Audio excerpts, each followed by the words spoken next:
الحمد لله نحمده ونستعينه ونستغفره ونؤمن به ونتوكل عليه ونعوذ بالله من شرور أنفسنا ومن سيئات أعمالنا ونعوذ بالله من شرور أنفسنا ومن سيئات أعمالنا ونعوذ بالله من شرور أنفسنا ومن سيئات أعمالنا من يهد الله فلا مضل له ومن يضلله فلا هادي له ونشهد أن لا إله إلا الله وحده لا شريك له ونشهد أن سيدنا ومولانا محمدا عبده ورسوله وبارك وسلم تسليما كثيرا أما بعد فأعوذ بالله من الشيطان الرجيم بسم الله الرحمن الرحيم وإذ يرفع إبراهيم القواعد من البيت وإسماعيل ربنا تقبل منا إنك أنت السميع العليم ربنا واجعلنا مسلمين لك ومن ذريتنا أمة مسلمة لك وأرنا مناسكنا وتب علينا إنك أنت التواب الرحيم ربنا وابعث فيهم رسولا منهم يتلو عليهم آياتك ويعلمهم الكتاب والحكمة ويزكيهم إنك أنت العزيز الحكيم صدق الله العظيم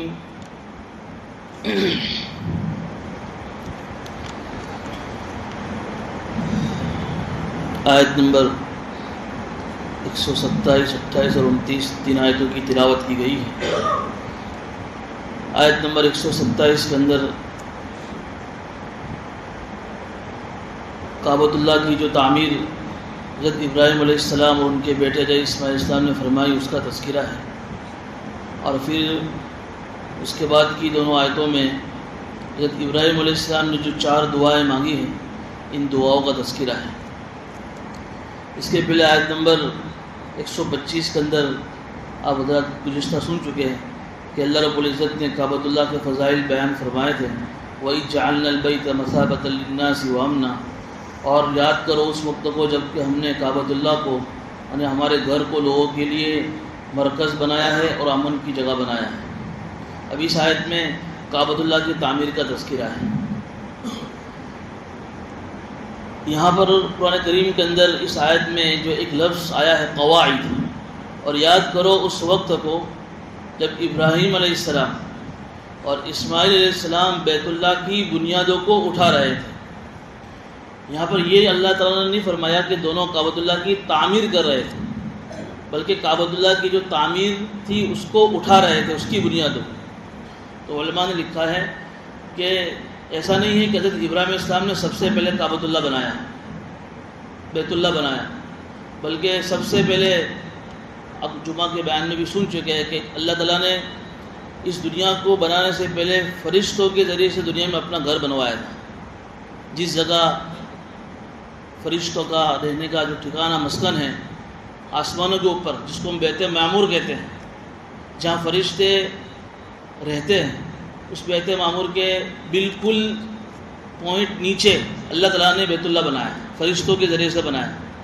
پھر اللہ تعالیٰ نے دنیا کو آباد فرمایا، اور حضرت آدم علیہ السلام نے فرشتوں کے بعد جو اس کی عمارتیں بوسیدہ ہو گئی تھی اس کو دوبارہ تعمیر فرمایا۔ پھر اس کے بعد حضرت نوح علیہ السلام کا زمانہ آیا، اور ان کے زمانے میں جو طوفان آیا، تو طوفان نوح کے بعد چونکہ پوری اس آس پاس کا پورا علاقہ جو کشتی میں سوار تھے وہ بچ گئے، باقی سب ختم ہو گئے، تو سارے علاقے، ساری بستیاں، ساری زمینیں، ساری سب ختم ہو گئے۔ اس میں کعبۃ اللہ کی یہ تعمیر بھی اس طوفان نوح کے اندر بالکل گر گئی، بوسیدہ ہو گئی۔ جب حضرت ابراہیم علیہ السلام جس وقت یہ کعبۃ اللہ کی تعمیر کے لیے اللہ تعالیٰ نے انہیں کہا، اس وقت کعبۃ اللہ کی تعمیر نہیں تھی، البتہ ایک ٹیلے کی شکل تھی، جو تھوڑے گھنے پتھر جس کو ہم بولتے ہیں، وہ پتھروں کی تھوڑی شکل تھی، لیکن جو آج کعبۃ اللہ بنا اس طرح کی کوئی شکل نہیں تھی۔ اب یہ کعبۃ اللہ کی تعمیر دونوں باپ بیٹوں نے فرمائی، تو اس کے متعلق روایت میں آتا ہے کہ جب حضرت ابراہیم علیہ السلام نے اپنی بیوی حضرت ہاجرہ اور اپنے بیٹے جو اسماعیل علیہ السلام کو جب جنگل کے اندر چھوڑا اور چھوڑ کر جب چلے گئے، تو ان کی جو دوسری جو بیوی تھی حضرت سارہ، جو سب سے پہلی بیوی ہیں، ان کو لے کر یہ ملک شام چلے جائے، لیکن کبھی کبھی 1-2 سال میں ملنے کے لیے اپنی دوسری بیوی اور اپنے بیٹے جو اسماعیل علیہ السلام کو ملنے جایا کرتے تھے۔ معالم التنزیل ایک تفسیر کی بہت بڑی کتاب ہے، علامہ صوفی عبدالحمید صوتی، لیکن انہوں نے اس ضمن میں یہ روایت نقل کی ہے، وہ میں آپ کو سنا رہا ہوں۔ تو ملنے جایا کرتے تھے، ایک مرتبہ اس طریقے سے ملنے کے لیے گئے۔ اچھا، جب حضرت اسماعیل علیہ السلام اور حضرت ہاجرہ علیہ السلام جب وہاں رہ رہے تھے، پھر آپ نے سنا کہ پھر وہاں وہ زمزم کا کنواں اللہ نے نکالا، اور پھر وہاں زمزم کے کنویں سے پھر پرندے چرندے آباد ہوئے، پھر وہاں ایک قبیلہ جرہم آ کر ایک قبیلہ بھی وہاں آباد ہوا، اور مکہ ایک شہر، ایک سٹی بن گیا، جو دعا آپ نے گزشتہ ان کی دعا میں سن لی۔ تو اس زمانے میں جو قبیلہ جرہم، جو ایک قبیلہ خاندان، ایک فیملی آباد ہوئی، اس فیملی کے اندر حضرت اسماعیل السلام نے شادی کر لی، اور ان کی والدہ حضرت ہاجرہ علیہ السلام کا انتقال ہو گیا، اور ان کی شادی ہو گئی، یہ اپنی بیوی کے ساتھ رہتے تھے۔ اس درمیان میں حضرت ابراہیم علیہ السلام ملک شام سے اپنے بیٹے کو ملنے کے لیے آئے۔ جب ملنے کے لیے آئے، تلاش کی کہ بھئی اس طریقے کے اسماعیل نام کے بیٹے، کہا کہ یہ فلاں مکان ہے، تو دستک دی، ان کی بیوی باہر آئی، پوچھا کہ کہاں ہے اسماعیل، تو کہا کہ وہ شکار کے لیے گئے۔ پھر دوسرا سوال یہ کیا کہ تمہارا گھر کیسے چلتا ہے، یعنی انکم کا، آوک کا سورسی سادھن کیا ہے تمہارے پاس؟ کہا کہ بہت مشکل سے گزارا ہوتا ہے، کچھ کماتے وماتے ہیں نہیں، اس لیے گھر میں فاقے ہے، تکلیف بہت زیادہ ہے۔ تو حضرت ابراہیم علیہ السلام نے کہا کہ جب وہ آ جائے تو ان کو میرا سلام کہنا، اور ان کو میرا یہ پیغام پہنچا دینا کہ اپنی گھر کی چوکھٹ کو بدل دو۔ چلے گئے، حضرت ابراہیم علیہ السلام چلے گئے۔ تھوڑی دیر کے بعد حضرت اسماعیل علیہ السلام آئے، لگا کہ گھر میں کچھ روحانیت ہے، کچھ نورانیت معلوم ہو رہی، سمجھ کے کہ ابا آئے ہیں۔ کہا کہ کوئی بوڑھے آدمی آئے تھے، کہا کہ کچھ پیغام دے کر گئے کہ آپ کو سلام کہا ہے، اور یہ کہا کہ گھر کی چوکھٹ بدل دینا۔ حضرت اسماعیل علیہ السلام سمجھ گئے کہ باپ کا اشارہ یہ ہے کہ تم اپنی بیوی کو بدل دو۔ آپ سمجھ گئے کہ بیوی بدلنے کا مطلب یہ ہوا کہ اس بیوی سے جس سے حضرت ابراہیم علیہ السلام پوچھ رہے، اس نے ایک تو ناشکری بہت کی، خاوند کی غیر حاضری میں اس کی ناشکری کو بیان فرمایا، اور دوسرا ہے کہ آئے تو ان کا کوئی اکرام نہیں کیا۔ جب دوسری مرتبہ کچھ سالوں کے بعد پھر دوبارہ حضرت ابراہیم علیہ السلام اپنے بیٹے سے اسماعیل علیہ السلام کو ملنے کے لیے آئے، تو اس وقت بھی حضرت اسماعیل علیہ السلام گھر پر موجود نہیں تھے۔ پھر پوچھا کہ کہاں ہے، کہ شکار کے لیے گئے۔ وہی سوال کیا کہ گھر کیسے چلتا ہے، کہا کہ الحمدللہ، اللہ تعالیٰ کا شکر ادا کیا کہ گھر بہت اچھی طریقے سے چل رہا ہے، گھر کا گزارا اچھی طریقے سے ہو رہا ہے۔ کہ کہاں ہے، وہ شکار کے لیے گئے ہیں۔ تو بولے، پھر اس بیوی نے کہا کہ گھر میں آئیے، آپ مہمان ہیں، میں آپ کے لیے کچھ کھاتے تواضع کروں، آپ کے لیے کچھ اکرام کروں، کچھ کھانا پیش کروں۔ کہا کہ نہیں، میں جا رہا ہوں، صرف میرا سلام پیش دینا اور میرا یہ پیغام پہنچا دینا کہ اپنی چوکھٹ کو بدلنے کی ضرورت نہیں۔ جب اسماعیل السلام دوبارہ آئے تو سمجھ گئے کہ اب اس مرتبہ بھی ابا آ کر گئے ہیں، وہی ساری باتیں ہوئی، کہا کہ سلام کہا، عرض کیا ہے، اور یہ پیغام دیا ہے کہ چوکھٹ بدلنے کی ضرورت نہیں۔ تو فرمایا کہ یہ ابا کا مطلب یہ ہے کہ تم شکر گزار اور نیک بیوی ہو، تمہیں اپنے پاس رکھنے کی ہدایت دی۔ پھر چلے گئے ہو۔ پھر تیسری مرتبہ تفسیر عزیزہ میں لکھا ہے کہ اس کے بعد جب تیسری مرتبہ آئے، 30 مرتبہ اپنی جو پہلی بیوی جب سارہ سے کہہ کر آئے تھے، اب میں جب جاؤں گا ملک شام سے اپنے بیٹے اسماعیل کو ملنے کے لیے، تو وہاں کچھ دن رہ کر آؤں گا، ٹھہرنے کی نیت سے جا رہا ہوں۔ چنانچہ اس وقت گئے تو حضرت اسماعیل السلام ایک درخت کے نیچے بیٹھے ہوئے تیر بنا رہے تھے، اور دونوں باپ بیٹوں کی وہاں ملاقات ہوئی۔ اس ملاقات کے درمیان میں حضرت ابراہیم علیہ السلام کو پہلے سے ہی اللہ تعالیٰ کی طرف سے یہ بات دل میں آئی تھی کہ یہاں کعبۃ اللہ کی تعمیر کرنی ہے، لیکن ابراہیم علیہ السلام کو جگہ معلوم نہیں تھی جس جگہ پر اللہ تعالیٰ نے اپنا گھر بنایا تھا۔ تو پہلے تو انہوں نے اپنے بیٹے حضرت اسماعیل علیہ السلام کو تیار کیا کہ اس طریقے سے اللہ تعالیٰ کی طرف سے دل پہ ایک بات آئی کہ یہاں اللہ کا گھر تعمیر ہونا چاہیے، کیا تم اس کے لیے تیار ہو؟ تو اسماعیل علیہ السلام کے متعلق لکھا ہے کہ انہوں نے فوراً ہاں کہہ دی۔ حالانکہ کسی جگہ کو تعمیر کرنا، اس کو مرمت کرنا، یہ کوئی آسان کام نہیں ہوتا ہے۔ اس وقت جو اسماعیل علیہ السلام کی 14 سال کی عمر تھی، لیکن باپ کے ایک حکم پر اس بیٹے نے ہاں کہہ دی۔ علماء نے ایک نقطہ لکھا ہے کہ دیکھیے یہ بیٹے کی اپنے باپ کے تعلق سے کتنی بڑی فرما برداری۔ آج کی جو ینگ جنریشن ہے، جو جس کو ٹین ایج کہتے ہیں، 13 سال سے لے کر 23 سال کی، ان کے دماغوں میں جو چیزیں پیدا ہو رہی ہیں، سب سے پہلی چیز تو یہ پیدا ہو رہی ہے کہ ان کو اگر ان کے باپ کی طرف سے کوئی چیز، کوئی کام سونپا جاتا ہے تو وہ کرنے تیار نہیں ہو رہے۔ فرما برداری کا اور باپ کی اطاعت کا جو جذبہ ایک بیٹے میں اس عمر میں ہونا چاہیے، وہ جذبہ ختم ہوتا جا رہا ہے۔ کوئی باپ نے کوئی بات بیٹے سے کہی، بیٹا ابا یہ مجھ سے نہیں ہو سکتا ہے، ابھی میں بالکل بیزی ہوں، چاہے کوئی بھی بہانہ ہو، اسکول کا ہو، ٹیوشن کا ہو، بیماری کا ہو، تھکن کا ہو، لیکن باپ کے ایک آرڈر پر، باپ کے ایک حکم پر بیٹے کا ہاں کہنا، یہ اس سے سیکھنا ہے کہ 14 سال کی عمر ہے، لیکن باپ نے کہا کہ بھئی گھر بنانا ہے اللہ کا، تو کیا اسماعیل اسلام کے دماغ میں یہ بات نہیں آئے گی کہ گھر بنانے کے لیے کیا کرنا پڑے گا؟ ارے گارا بنانا پڑے گا، اینٹیں لانی پڑے گی، پتھر اٹھانے پڑے گا، ایک مشقت والا کام ہے، لیکن باپ ہے میرا، باپ نے کہہ دیا بات ختم، دی بھی ایک چیز سیکھنے کی۔ بہرحال حضرت اسماعیل اسلام نے ان کے ابا کے ہاں میں ہاں کہہ دیا۔ پھر اللہ تعالیٰ نے آسمان سے یہ انتظام فرمایا کہ ایک بادل آیا، اس بادل نے سایہ کیا ایک جگہ پر، اور وہاں بادل ٹھہر گیا۔ حضرت ابراہیم علیہ السلام سمجھ گئے کہ یہ وہی جگہ ہے جہاں اللہ تعالیٰ چاہ رہے کہ میرا گھر تعمیر ہو۔ پھر وہ دیکھا کہ وہاں ایک ٹیلا کی شکل ہے، پھر دونوں باپ بیٹوں نے تعمیر شروع کری، جس کا تذکرہ پہلے بھی سن چکے۔ تو اسی کو اللہ تعالیٰ اس آیت میں بیان فرما رہے ہیں۔ اور یاد کرو اس وقت کو جب ابراہیم علیہ السلام اور ان کے بیٹے اسماعیل علیہ السلام بیت اللہ کی بنیادوں کو اٹھا رہے تھے، جو ٹیلا تھا اس ٹیلے کو دوبارہ تعمیر کر رہے تھے۔ جب یہ کعبۃ اللہ کی تعمیر ہو گئی تو کعبۃ اللہ کی تعمیر ہو جانے کے بعد کتنا بڑا کام ہوا کہ اللہ کے اشارے پر دونوں باپ بیٹا نے اللہ کے گھر کو بنایا۔ یوں سمجھیے کہ اس زمانے میں یہی ایک گھر تھا جو ایک بوسیدہ ہو گیا تھا، اور اس کے پہلے حضرت ابراہیم علیہ السلام کو اللہ نے جن امتحانات سے گزارا، جن آزمائشوں سے گزارا، اپنے قوم سے لڑے، اپنے گھر سے ابا نے بھگا دیا، پوری سماج نے نکال دیا، شہر سے لوگوں نے بھگا دیا، وقت کے حاکم سے ان کا پنگا پڑا، آگ میں ڈالے گئے، وہاں سے ہجرت کر کے دوسرے وطن پہنچے، وہاں پھر بیوی بچوں کو چھوڑ کر کتنے سارے امتحانات سے ان کو گزارا گیا۔ اور اتنے سارے امتحانات سے گزرنے کے بعد پھر اللہ تعالیٰ کا گھر بنانے کا ان کو موقع ملا۔ تو یہ وہ موقع تھا اور یہ مقام تھا کہ ابراہیم علیہ السلام کے دل میں ایک تھوڑا سا گھمنڈ پیدا ہو سکتا تھا، تھوڑا سا ایک عجب آ سکتا تھا، دیکھا کتنا بڑا میں نے کام کیا ہے، ناز پیدا ہو سکتا تھا، اپنے لیے فخر اور تکبر کر سکتے تھے۔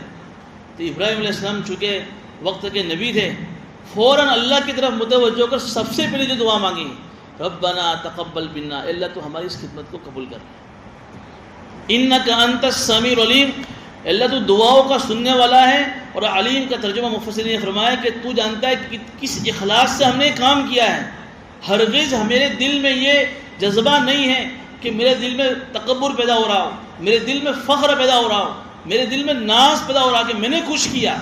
اللہ تو دلوں کے بھیدوں کو جاننے والا کہ کس اخلاص سے میں نے تیرا گھر تعمیر فرمایا۔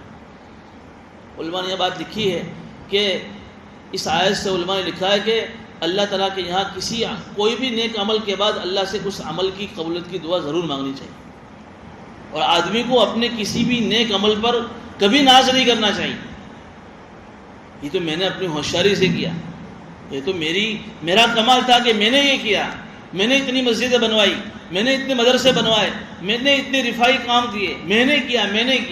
یہ وہ موقع نہیں ہے، اس لیے کہ کوئی بھی چھوٹا عمل ہو یا بڑا عمل ہو، بغیر اللہ کے توفیق کے آدمی کر ہی نہیں سکتا ہے۔ آدمی اگر اپنی مرضی سے مسجد میں آ سکتا تھا تو کیا وجہ تھی کہ جو لوگ مسجدوں کے باغلوں پر بیٹھ کر اذان سننے کے بعد بھی مسجد میں نہیں آتے، کیا وجہ ہے اس کی؟ یہی تو وجہ ہے کہ اللہ کی طرف سے توفیق نہیں ہے ان لوگوں۔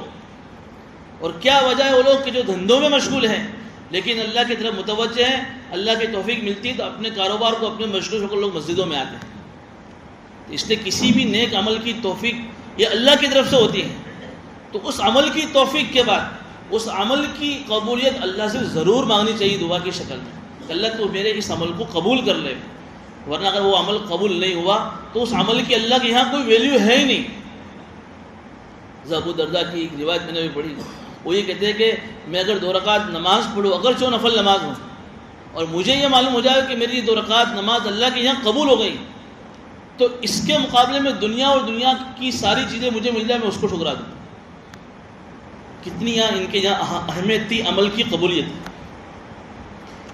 عمل کی توفیق کے ملنے کے بعد اگر وہ عمل قبول نہیں ہوا تو آدمی کو بہت بڑے ڈرنے کی ضرورت ہے، اس لیے کہ اللہ تعالیٰ عمل قبول کرنے کی اللہ نے قرآن میں جو شرط بیان فرمائی، انما یتقبل اللہ من المتقین، کہ اللہ تو متقیوں کا ہی عمل قبول فرماتے ہیں۔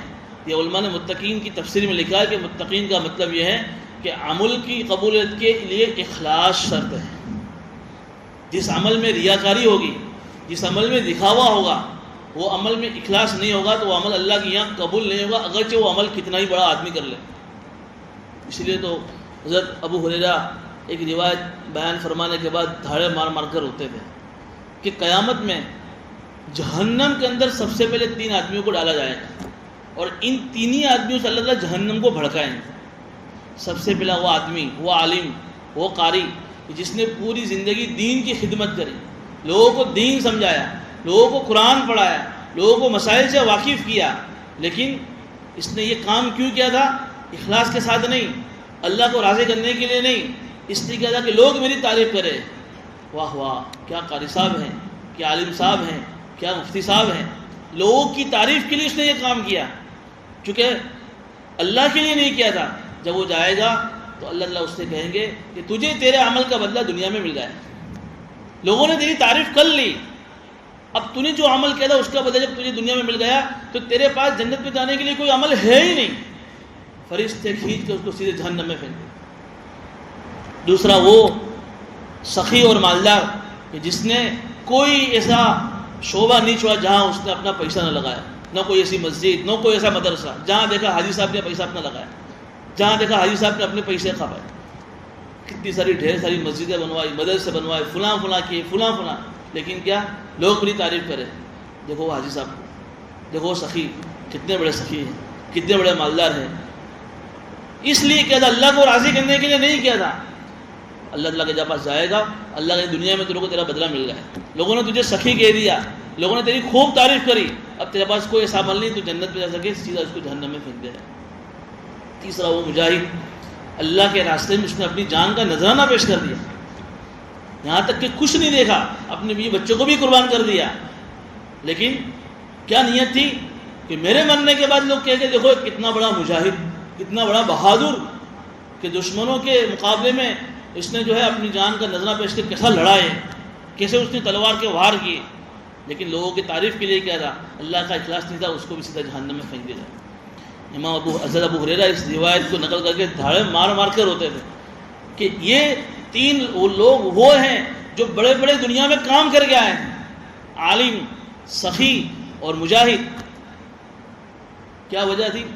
کہ انما یتقبل اللہ من المتقین، اخلاص نہیں تھا، ریاکاری تھی، دکھاوا تھا۔ اس لیے اس آیت سے ہمیں سبق ملتا ہے، اللہ کوئی بھی عمل کی توفیق دے، اس عمل کو کر لینے کے بعد اس عمل کی قبولیت کی دعا اللہ سے ضرور مانگا کرو، اور اللہ سے اچھا گمان بھی رکھنا کہ اللہ ضرور قبول فرمائے، لیکن دعا کی قبولیت اللہ سے مانگنی شرط ہے۔ اگر دعا نہیں مانگیں گے تو پتہ نہیں عمل قبول ہوگا کہ نہیں ہوگا۔ حضور اکرم صلی اللہ علیہ وسلم پوری زندگی اللہ کی کیسی عبادت کری، کیا کہہ رہے ہیں؟ ما عبدناک حق عبادت، اللہ میں نے تیری عبادت کا حق ادا نہیں کیا۔ حالانکہ حضور اکرم صلی اللہ علیہ وسلم کی عبادت کے تعلق سے روایت میں آتا ہے کہ جب نماز پڑھتے تھے رات میں تو پوری رات قیام میں کھڑے رہنے کی وجہ سے پاؤں مبارک سوج جاتے تھے، ورم آ جاتا تھا، لیکن کیا کہہ رہے ہیں؟ ما عبدناک حق عبادت، اللہ میں نے تیرا حق ادا نہیں کیا، تیری عبادت کو میں حق ادا نہیں کر سکا، فخر نہیں کیا، اوہو آج تو میں نے جو ہے نا پوری رات عبادت کری، تو نے تو کچھ بھی نماز نہیں پڑھی۔ آج یہ ماحول ہو رہا ہے کہ میں اپنا آپ کو اتنا بڑا عبادت گزار سمجھ رہا ہوں کہ میری عبادت مجھے اتنی بڑی لگ رہی ہے کہ میں دوسروں کو حقیر سمجھ رہا ہوں۔ ہو رہا ہے نہیں ہو رہا ہے؟ میں اپنے بارے میں سوچوں، اپنے بارے میں سوچوں، ہمیں کوئی حق نہیں بنتا کسی دوسرے کو حقیر سمجھنے کا۔ وہ اگر نمازی نہیں ہے، وہ اگر صوم و صلات کا پابند نہیں ہے، ہم کون ہوتے اس کے بارے میں بدگمانی کرنے والے؟ کیا تو اس لیے گھمنڈ کر رہا ہے کہ تجھے اللہ نے توفیق دی اور تو اس کو اس لیے حقیر سمجھ رہا ہے کہ اس کو اللہ نے توفیق نہیں دی؟ کیا بعید ہے کہ اللہ تجھ سے بھی توفیق چھین لے. اور مان لو کہ تو پوری زندگی عبادتیں کرتا رہا، پوری زندگی نیک کام کرتا رہا، لیکن تجھے کیا معلوم کہ تیری عبادت اللہ کے یہاں قبول ہوگی کہ نہیں ہوگی.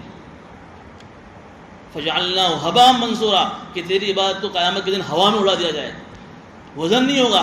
اس لیے علماء نے لکھا ہے کہ جس عمل میں اخلاص نہیں ہوگا اس عمل کا قیامت کے اندر ترازو میں وزن ہی نہیں ہوگا.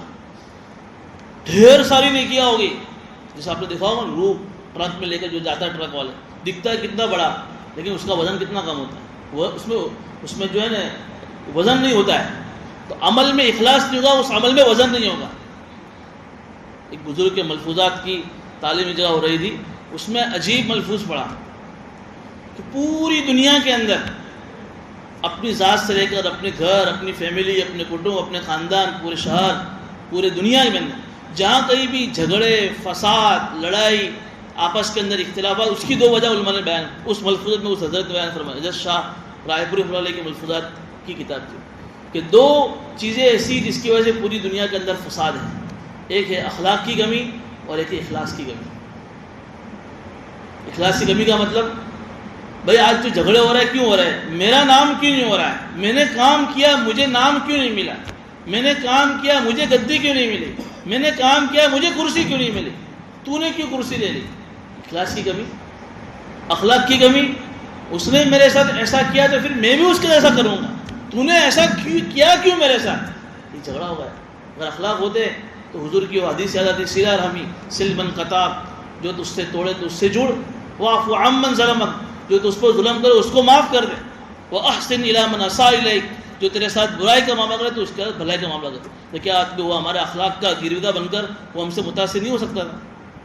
وہ جھگڑا تمہارا جو ہے صلح میں بدل سکتا تھا. تو بہرحال یہ دو چیزیں اس آیت سے ثابت ہوئی کہ کسی بھی عمل کے بعد اس عمل کی قبولیت اللہ سے مانگنی چاہیے. ربنا تقبل منا، اللہ تو ہماری اس خدمت کو قبول فرما، انک انت السمیع العلیم، بے شک اللہ تو دعاؤں کا سننے والا ہے اور ہمارے اخلاص کو جاننے والا ہے. دوسری دعا، ربنا وجعلنا مسلمین لک ومن ذریتنا امۃ مسلمۃ لک، اے اللہ ہم دونوں کو تیرا فرما بردار بندہ بنا. دیکھیے یہاں مسلمین ہی، کوئی آدمی اگر قرآن کریم کے ظاہر کے الفاظ کو دیکھ کر اگر اس کا ترجمہ کرے تو وہ ترجمہ غلط کرے. آگے آیا کہ قرآن کریم کو سمجھنا بھی آدمی اپنے حساب سے سمجھے گا تو آدمی جو ہے اس سے قرآن کریم کے ترجمے کے معنی کو بدل سکتا ہے. یہاں مسلمین کا ترجمہ آ رہا ہے، مسلمین کا الفاظ ہے کہ اللہ ہم دونوں کو مسلمان بنا کر، یہ ترجمہ ظاہر میں کریں تو کیا ہوگا؟ ابراہیم السلام یہ کرے کہ میں ابھی کافر ہوں تو مجھے مسلمان بنا. یہاں مسلمین کا مطلب یہ ہے کہ اللہ تعالیٰ تو مجھے تیرا پکا فرما بردار بندہ بنا. اب ذرا اس دعا میں نوٹ کیجیے کیا دعا کی؟ اللہ تو ہم دونوں کو تیرا پکا اور سچا فرما بردار، تیری اطاعت کرنے والا بنا. جس وقت یہ دعا مانگی جا رہی ہے اس وقت اس روئے زمین پر حضرت ابراہیم علیہ السلام، ان کے بیٹے تھے اسماعیل السلام، ان دونوں ہستی سے بڑا کوئی اللہ کا فرمان دنیا میں ہوگا؟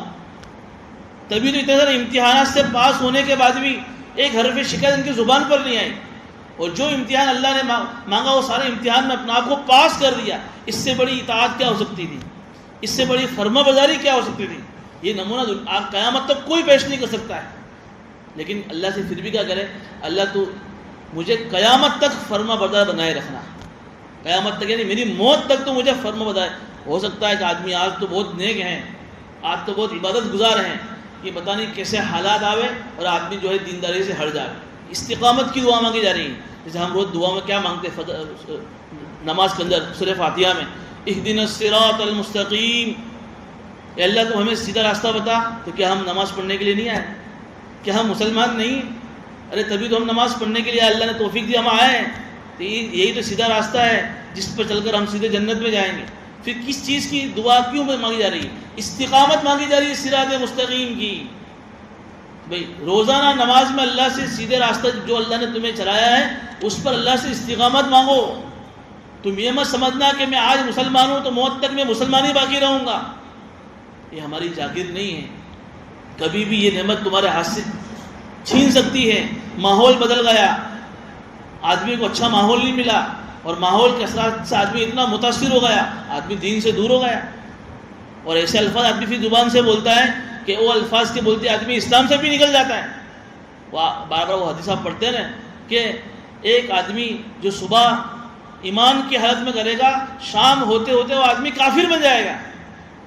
قیامت سے پہلے ایک زمانہ ایسا آئے گا کہ صبح میں آدمی یصبح مؤمنا یمسی کافرا، کہ صبح میں ایمان والا ہے لیکن شام کو کافر ہے، شام کو ایمان والا ہے صبح میں کافر.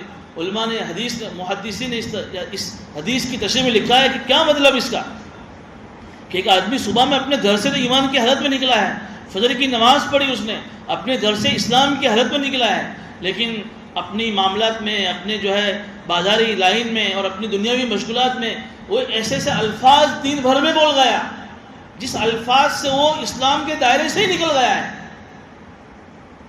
اور آدمی کو پتہ بھی نہیں. وہ شام آ رہا ہے، وہ آدمی کا کفر کے ہاتھ میں اپنے گھر لوٹ رہا ہے. اور آج یہ ہو رہا ہے کہ آدمی یہ کہہ رہا ہے کہ بھئی آ تو کربوج پڑے، جھوٹ تو بولوج پڑے تو ج ہمیں دھندو کری سکے، لون تو لینے ہی پڑے تو ہی ہم دھندا کر سکتے ہیں. یا ایسے ایسے الفاظ کہ اب وہ پرانی تمہاری سوچ ہے اسلام پر باقی رہنے کی.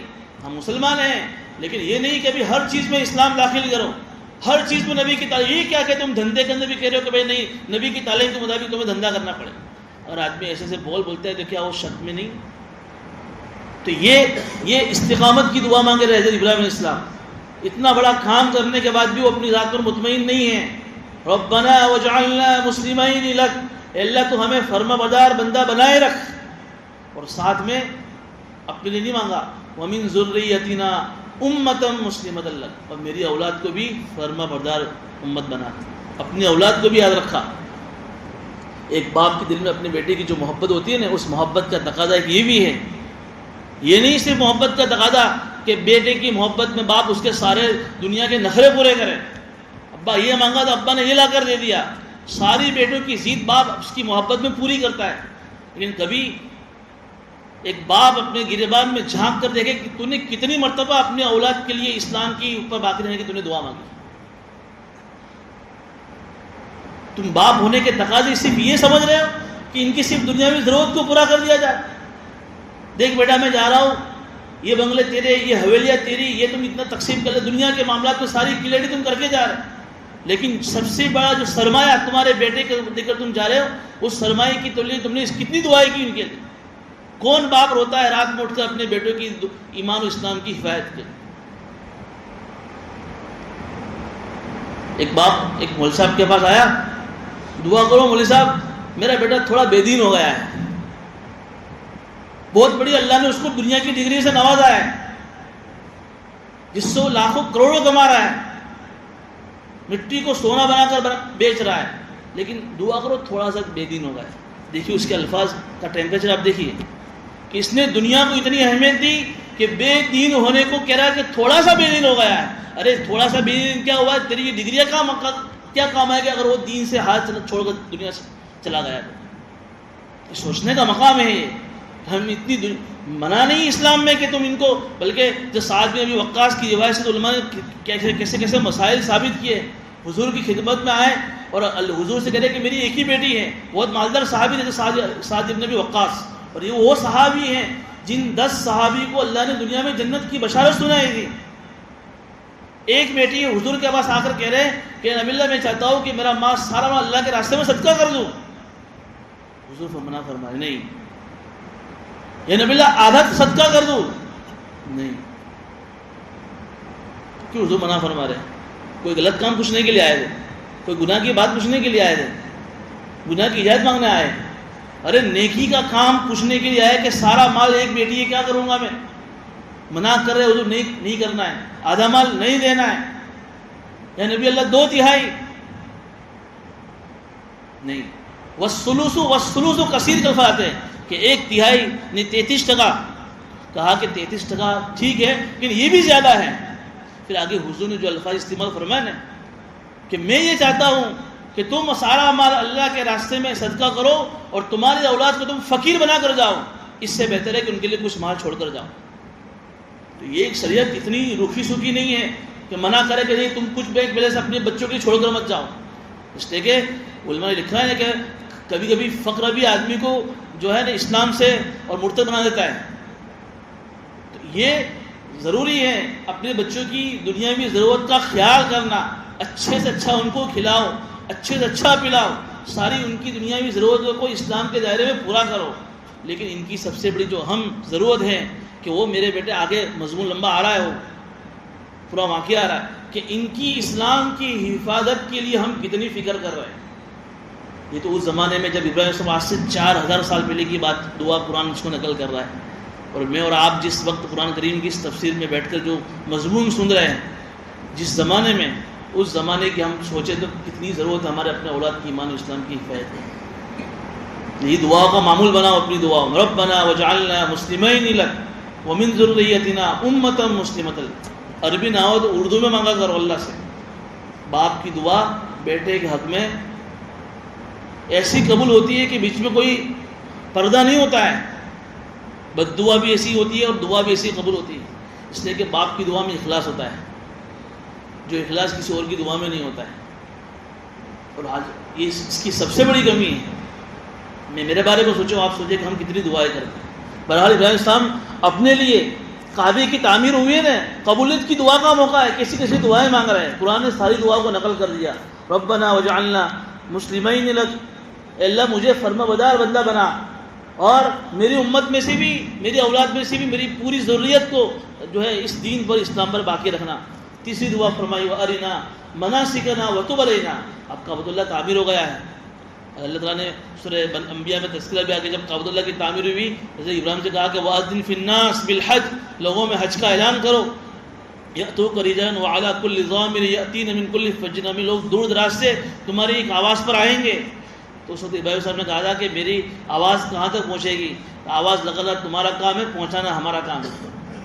جب یہ آواز لگی تھی تو اس وقت سارے جو روح عالم ارواح میں تھی، جو لوگوں نے بھی اس پر لبیک کہا، اس سارے لوگ کو اللہ حج پہ بلائے گا، اور جس نے جتنی مرتبہ لبیک کہا وہ اتنی مرتبہ حج پہ جائے گا. ابھی گزشتہ کہا یمن کے ایک آدمی نے جب حج کے لیے گیا تو 120ویں مرتبہ اس کا حج تھا. تو جب یہ کعبۃ اللہ کی تعمیر ہو گئی اور یہ اعلان کیا تو اس وقت یہ دعا مانگی کہ اللہ تعالیٰ وَأَرِنَا مَنَاسِكَنَا، تو حج کیسے کرنا ہے اس کے مسائل کو تو ہمیں بتا. تو مناسک کا ایک ترجمہ علماء نے لکھا ہے کہ بھئی مسائل حج کے جو فرائض کیسے ادا کرنے ہیں اس کی دعا مانگی. اور مناسک کا دوسرا ایک ترجمہ یہ ہے کہ بھئی حج کے مقامات بتا، کہ یہ حج تو نے جو فرض فرمایا ہے، یہ حج کرنے کے لوگ دور دراز سے آئیں گے تو حج کیسے کرنا ہے. تو حج کی جگہیں اور حج کے سارے فرائض سب اسی میں آ گئے. تو اللہ تعالیٰ نے ابراہیم سے جبرائیل السلام کو بھیج کر مقامات بھی دکھائے اور سارے فرائض بھی اور سارے مسائل بھی بتائے. وَتُبْ عَلَيْنَا، اور اللہ تعالیٰ تو جو ہے ہماری توبہ کو قبول فرما. اِنَّكَ أَنْتَ التَّوَّابُ الرَّحِيمُ، تو بہت زبردست توبہ قبول کرنے والا اور رحم کرنے والا ہے. دیکھیے حج کرنے کے بعد یہ توبہ کی دعا مانگی جا رہی ہے. یہاں علماء نے لکھا ہے کہ بھئی اس لیے کہ آدمی جب حج کرتا ہے اور جب اس کو حج مقبول نصیب ہوتا ہے تو حج مقبول کرنے کے بعد آدمی ایسا ہوا کہ آدمی آج ہی ماں کے پیٹ سے پیدا ہوا ہے. یہ اللہ کی صفت تواب کی علامت ہے کہ اللہ تو توبہ قبول کرنے والا ہے اور اللہ تو رحم کرنے والا ہے. تو 3 دعائیں ہوئی. ایک دعا عمل کے بعد عمل کی قبولیت، یہ ایک دعا. دوسری کہ اللہ تعالیٰ نے ہمیں جو اسلام کی ایمان کی جو نعمت دی ہے اس اسلام کی ایمان کی نعمت پر استقامت کی دعا. اور تیسری دعا جو حضرت ابراہیم صاحب نے فرمائی کہ اللہ تعالیٰ تو حج کے مناسک، یہ بھی ہم اللہ سے کہ اللہ تو ہمیں بھی اس جو ہے حج کے لیے قبول فرما، اور ہمیں بھی اللہ تو سارے حج کے مناسک اور حج کے مقام اللہ تو ہمیں بھی عطا فرما. یہ 3 دعائیں اس دعا آیت میں بیان ہوئی. چوتھی دعا آئے گی انشاءاللہ، وہ آئندہ مجلس میں بیان کی جائے گی. اس کے اندر جو ہے حضور اکرم صلی اللہ علیہ وسلم کے بعثت کے مقاصد بھی آ رہے ہیں اور لمبی چوڑی دعا بھی آ رہی ہے. اللہ پاک اپنی بات کو